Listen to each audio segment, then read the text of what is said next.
হে জগতবাসী, আজ আমি শামীম আলী চিশতি আপনাদের সামনে একটি আলোচনা নিয়ে আসলাম।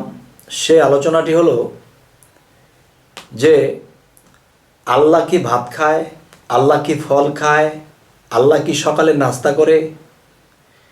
হে জগতবাসী, যে আল্লাহ খায় না, আল্লাহ কাপড় পরে না, আল্লাহ কোনো কিছু করে না, তাহলে বোঝা গেল কি আল্লাহ কি অকর্মা? আল্লাহ বলতেছে যে আমি অপারক এমন কোনো কাজ নেই, আমি সব পারি, আমি সব করতে পারি।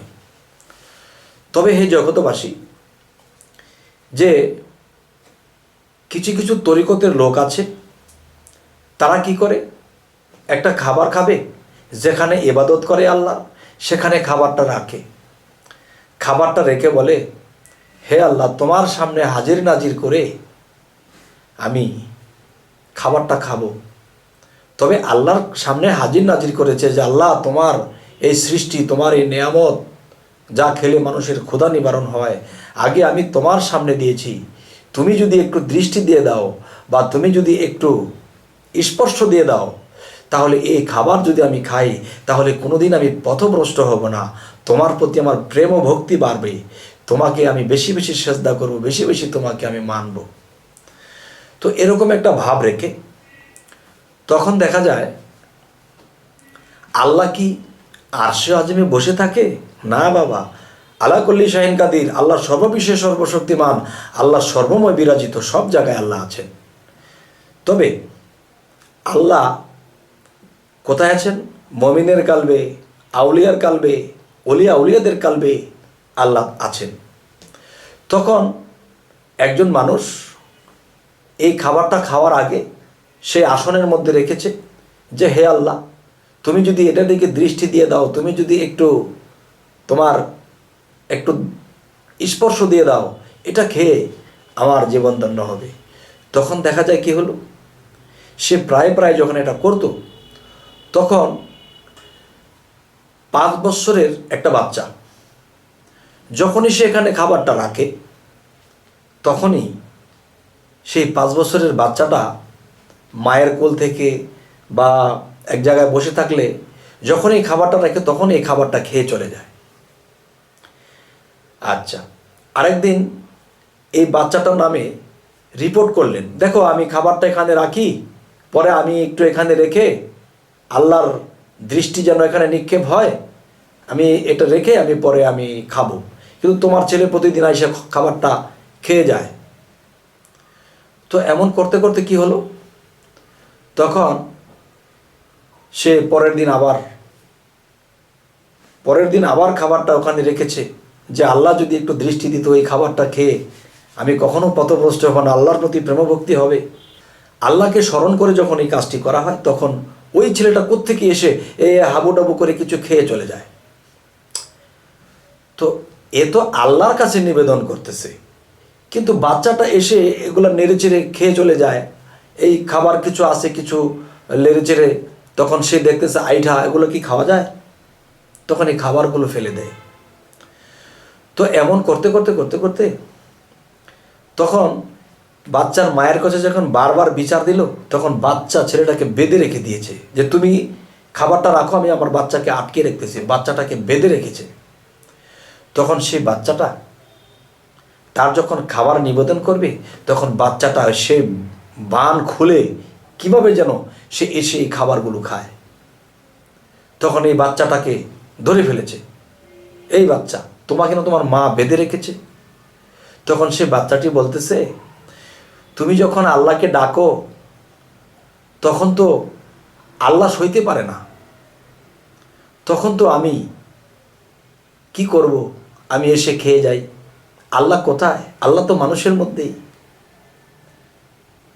তখন এই পাগল ছেলে কি বলে, পরবর্তীতে তার মা করেছে কি, ছেলেটাকে নিয়ে অন্য বাসায় চলে গেছে, অন্য জায়গায় চলে গেছে।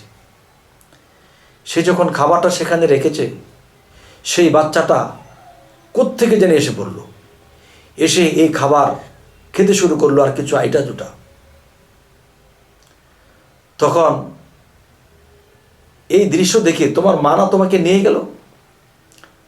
মা যাকে নিয়ে গেছো সে তো আছেই, মায়ের কাছেই আছে। তখন বলো তো তুমি কে? তখন তো সে রাসূল রূপে দাঁড়িয়ে গেলেন, তার শরীর থেকে কিরণ বের হচ্ছে আলোকিত হয়ে। তখন সে বলল, এ কি? তখনই তার থেকে শব্দ আসছে, আমি তো সেই রাসূল, আর আমার মধ্যেই তো আল্লাহ বিরাজ আছে। এই কথা বলার সাথে সাথে এখন আর সেই মানুষটাকে দেখছে না। তখন দৌড়ে সেই বাড়িতে গেছে, বাচ্চাটাকে নিয়ে গেছে সরিয়ে, গিয়ে দেখে ওই বাচ্চা ঠিকই তার মায়ের কাছে আছে। কিন্তু এখানে এই খেলা কে করলেন? হে জগতবাসী, আমি এই কথাটা নিয়ে আর বাড়ব না। তবে জ্ঞানীগুণীরা যদি বুঝতে পারে তবে তো আলহামদুলিল্লাহ। তখন আল্লাহকে যখন ডাকে রাসূল আল্লাহ, রাসূলের মধ্যে আল্লাহ, তখন তার নিবেদন, তার যে একটা আকুতি মিনতি আল্লাহর পছন্দ হয়ে যায়। তখন আল্লাহ কি করেছে? আল্লাহ বলেছে, আমি যদি মানুষের মধ্যে বিরাজ থাকি তাহলে শিশুর মধ্যেও আমি আছি, তাহলে আমি একজন আউলিয়ার মধ্যেও আছি, একজন পাগল ফকিরের মধ্যে আছি, যে নিজেকে পবিত্র করে সেই তো সফল কাম। কোরআন বলেছে আমি সেই পবিত্র মানুষের মধ্যে আছি। তখন তুমি যখন নিবেদন করো, তুমি যখন আমাকে আমার সামনে এই খাবার রাখছো, তখন এটাকে স্পর্শ দেওয়ার জন্য সেই আমি তো আসি। আর আমাকে যখন তুমি নিবেদন করো, তোমার অন্তরের অন্তঃস্থল থেকে যখন করো, তখন তো আমি ভক্তের ডাক সইতে পারি না, তখন যে কোনো রূপে আমি এসে যাই। তুমি কেন আমাকে চিনলে না? হে জগতবাসী, জানি না এই কথাগুলো কে মানবে আর কে মানবে না। যার জীবনে প্র্যাকটিক্যাল এটা ঘটেছে সে একমাত্র জানবে, সে একমাত্র বুঝবে। কাউকে বোঝাতে পারবে না, কাউকে এটা বিশ্বাস করাতে পারবে না। তবে এইটুকু মানতে হবে যে আল্লাহ সর্ববিষয়ে সর্বশক্তিমান, তিনি সব পারেন। আকাশে একটা সূর্য, লক্ষ পুকুরের মধ্যে যদি লক্ষ সূর্য দেখতে পাই, তাহলে আল্লাহ লক্ষ অলি আউলিয়ার মধ্যে আল্লাহ থাকতে পারে। তাই বলা হয়েছে, তোমরা আমাকে বকাঝকা করবে, আমাকে অপদস্থ করবে, করো, কিন্তু আমার বন্ধুদের সাথে কখনো বেয়াদবি করো না। আর আল্লাহ বলেছে, আমার বন্ধুর কষ্ট আমার সহ্য হয় না। তাহলে হযরত মুহাম্মদ সাল্লাল্লাহু সাল্লামকে 500 বছর হায়াত দিতে পারতো, আরও মানুষকে হেদায়েতের পথে আনতে পারতো, কিন্তু তাকে নিয়ে গেছে যে অপদস্থ কাফেররা অপদস্থ করেছে, রক্তাক্ত হয়েছে তিনি। তখন আল্লাহর কি বন্ধুর কষ্ট সহ্য হয়? তখন তাড়াতাড়ি আল্লাহ বন্ধুকে নিয়ে গেছে, এক বন্ধু আরেক বন্ধুর বাড়িতে নিয়ে গেছে। তবে হে জগতবাসী, আজকের এই আলোচনাগুলো যদি আপনাদের ভালো লাগে, অবশ্যই আমাদের এই চ্যানেলটি সাবস্ক্রাইব করুন, আমাদের এই চ্যানেলকে আপনাদের পাশেই রাখুন। তবে অবশ্যই নিত্য নতুন কথাগুলো আপনাদের কাছে পৌঁছে যাবে। তো আজ এই বলেই রাখবো, সকলেই ভালো থাকবেন। আল্লাহ হাফিজ।